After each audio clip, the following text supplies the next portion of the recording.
Mesdames et messieurs, bonjour et merci de regarder RTI 1. Vous ne vous êtes pas trompés, vous suivez bel et bien Matin Bonheur et on démarre avec l'information aujourd'hui pour ce dernier numéro de l'année. Le président de la République, Alassane Ouattara, a présidé hier jeudi une réunion du Conseil national de sécurité.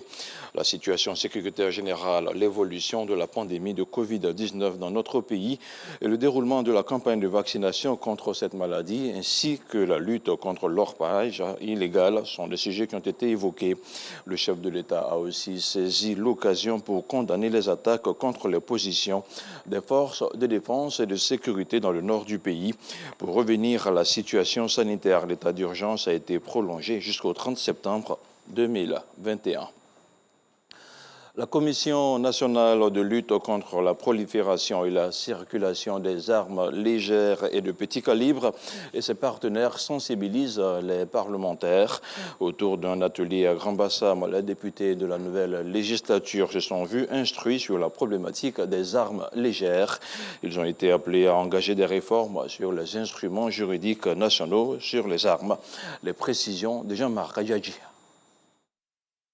41 députés de la Commission défense et sécurité de l'Assemblée nationale instruits sur les vecteurs de prolifération des armes légères et de petit calibre. L'on enregistre 4 armes à feu pour 100 habitants en Côte d'Ivoire, selon la Commission nationale de lutte contre la prolifération et la circulation des armes légères et de petit calibre et l'ONG Cogenta. L'heure est de renforcer les textes juridiques sur les armes. Nous, en notre qualité de représentants du peuple, être instruits sur cette question pour regarder, prendre des dispositions en matière de lutte contre le terrorisme. Ces armes légères et de petit calibre constituent les instruments de la mort dont se servent aujourd'hui les terroristes et il est important d'arriver à leur contrôle. Plus d'1 milliard de francs CFA ont été financés par l'Union européenne dans la gestion des stocks d'armes dans le pays. Le ministère de tutelle, quant à lui, mobilise la nouvelle législature autour de la question des armes légères. Pour lutter efficacement contre un phénomène, contre les armes légères, il faut des adaptations législatives. Donc on a besoin d'eux en tant que législateurs. Et on a besoin d'eux aussi, je pense, parce qu'ils sont des élus proches des populations. Outiller un parlementaire, comme je l'ai dit, c'est outiller le peuple. Mais c'est aussi permettre au peuple de comprendre ce que le gouvernement fait pour sa sécurité.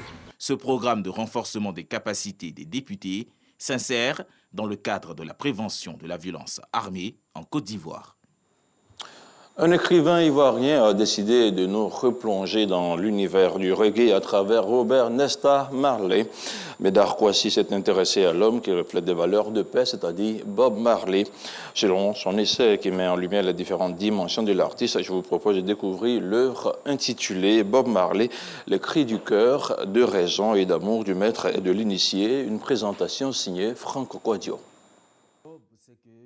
La couverture porte les couleurs du mouvement Rasta, un essai pour explorer l'œuvre de l'icône du reggae. Bob Marley, cri de cœur, cri de raison et cri d'amour. 3 thèmes qui, selon Médard Kouassi, auteur passionné, sous-tendent l'œuvre de l'artiste.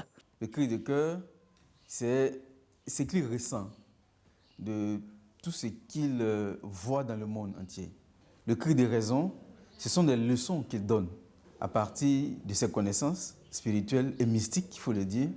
Voilà. Et puis le cri d'amour, ce sont ses amours à lui, et puis l'amour en général entre l'homme et la femme. Marley, pas qu'un simple chanteur, il est au-delà de l'artiste un porteur d'idées, un théosophe. Une des raisons de ce voyage littéraire proposé par Médard Kouassi au cœur de l'œuvre et des textes de Nesta Marley reste la profonde ambivalence des paroles.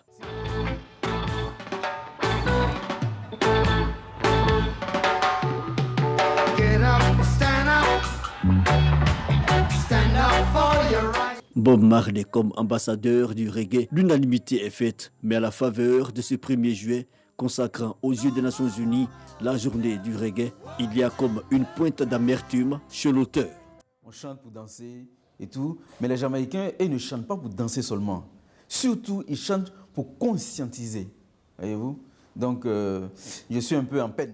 But my hand was made Le 1er juin depuis 26 ans met en lumière ce rythme, le reggae, une initiative de l'UNESCO qui sonne comme une reconnaissance de l'universalité de la musique de Jah, porteuse de dialogue et de paix. Le reggae qui fait son bonhomme de chemin et la Côte d'Ivoire n'est pas en reste, en témoigne l'organisation le 11 juin prochain à Bouaké, la deuxième ville du pays, du festival international Gbeke Reggae Festival.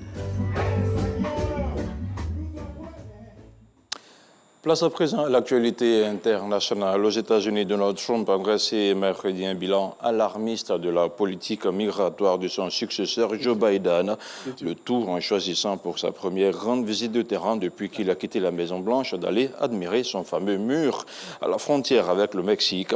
Aux côtés du gouverneur du Texas, Greg Abbott, et le shérif texan portant leur chapeau de cowboys, l'ex-président a participé à une réunion sur la sécurité à la frontière dans la petite ville de Weslaco, à la pointe sud du Texas.